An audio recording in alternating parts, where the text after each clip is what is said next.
कहानी का शीर्षक है निर्दोष अपराधी। प्रताप सक्सेना एक ऊंचे सरकारी अफसर थे। पत्नी अधिक पढ़ी लिखी तो नहीं थी, पर तौर तरीके वाली स्त्री थी। मित्रों और रिश्तेदारों के बीच काफी सम्मान था इनका। शानदार सरकारी आवास मिला था रहने के लिए। 3 बच्चे थे, 2 बेटियां 9वीं और 7वीं कक्षा में पढ़ती थी। छोटा बेटा 4थी कक्षा में पढ़ता था।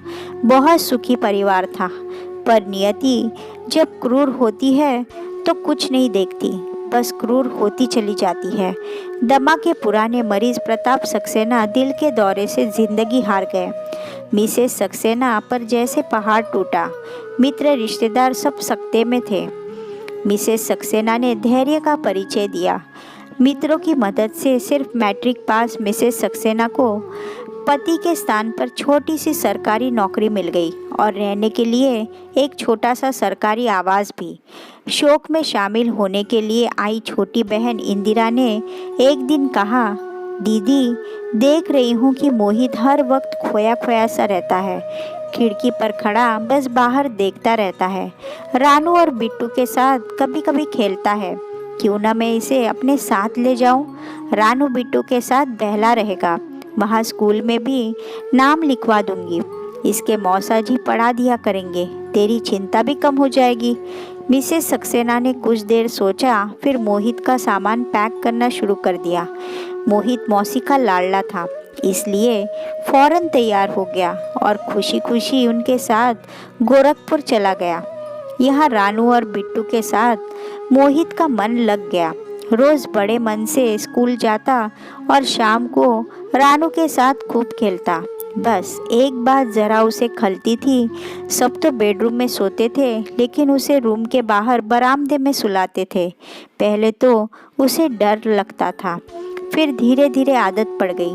कुछ दिनों बाद पहला आघात उसे तब लगा जब एक दिन पढ़ाते समय किसी गलती पर मौसा जी ने उसे कई चाटे जड़ दिए। अभी चाटा का दर्द भूल भी नहीं पाया था कि दूसरा आघात उसे तब लगा जब उसने देखा कि उसकी प्यारी मौसी उससे छुपाकर रानू और बिट्टू को चॉकलेट दे रही थी। मोहित को तब परायेपन का एहसास हुआ। पापा की बहुत याद आई, मम्मी की याद आई। दोनों दीदी को याद करके खूब रोया। धीरे धीरे बाजार से छिटपुट सामान लाना उसकी ड्यूटी में शामिल हो गया। आइस ट्रे में आइस न होता तो मौसा जी के ताने सुनने पड़ते। काम का ना काज का, दुश्मन अनाज का।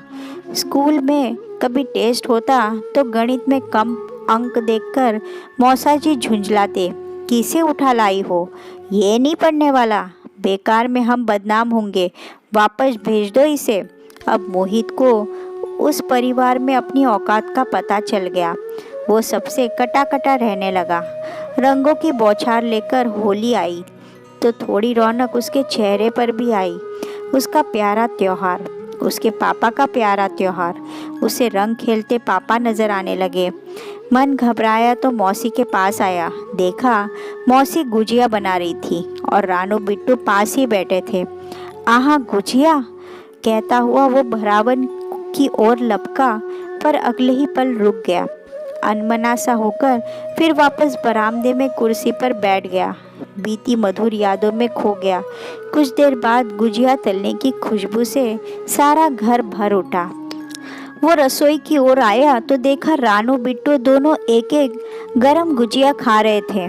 कुछ सोचकर पलट गया और फिर कुर्सी पर बैठ गया। उसने सोचा कि मौसी उसे आवाज़ लगाएगी, पर वो इंतज़ार ही करता रह गया। मौसी उसके साथ ऐसा कैसे कर सकती है? वो दुख से भर उठा। कितना प्यार करती थी उसे। वो चुपचाप आंसू बहाता रहा। जैसे जैसे रात होती गई उसका मन गुजिया के लिए बेचैन होता रहा। आखिर रात का खाना खाकर सब अपनी अपनी जगह सोने चले गए। मोहित को नींद नहीं आ रही थी। जब उसे लगा कि सब गहरी नींद में सो गए हैं तो वो धीरे से उठा। दबे पांव अंधेरे में टटोलता हुआ स्टोर रूम की ओर बढ़ने लगा।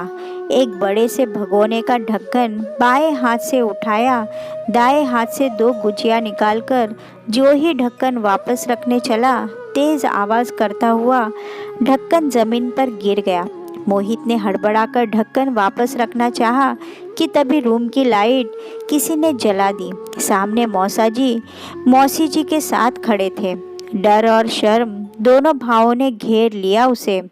आंखें नीची हो गई, गुजिया हाथ से गिर गई। मौसा जी चीखे, तो ये गुण भी आता है? और एक नहीं, दो दो गुजिया? घबराकर बच्चा रोने लगा। अब रो क्यों रहा है? कहते हुए उन्होंने एक भरपूर चाटा उसके गाल पर रसीद करना चाहा तो मौसी की सोई ममता जाग गई। बीच में आकर उन्होंने अपने भांजे को सीने से चिपका लिया। इसका कोई कसूर नहीं, निर्दोष है ये, सारी गलती मेरी है। इंदिरा ने कहा, तुम अपनी बहन को फोन करो कि आकर ले जाए इसे, मेरे बच्चे भी बर्बाद हो जाएंगे। उन्होंने कहा ना, सारा कसूर मेरा है। आज सबने गुजिया खाई, यहाँ तक कि मैंने भी चखी, आपने भी खाई ना। पता नहीं कैसे मैं इसे भूल गई। आखिर बच्चे का मन नहीं माना होगा। मोहित, मेरा बच्चा, माफ़ कर दे मुझे, सॉरी बेटा। वो उसका माथा चूमकर बोली। और आप इसे मारने चले थे? पढ़ाई के लिए मारना और बात है, लेकिन एक गुजिया के लिए? हद करते हैं आप भी।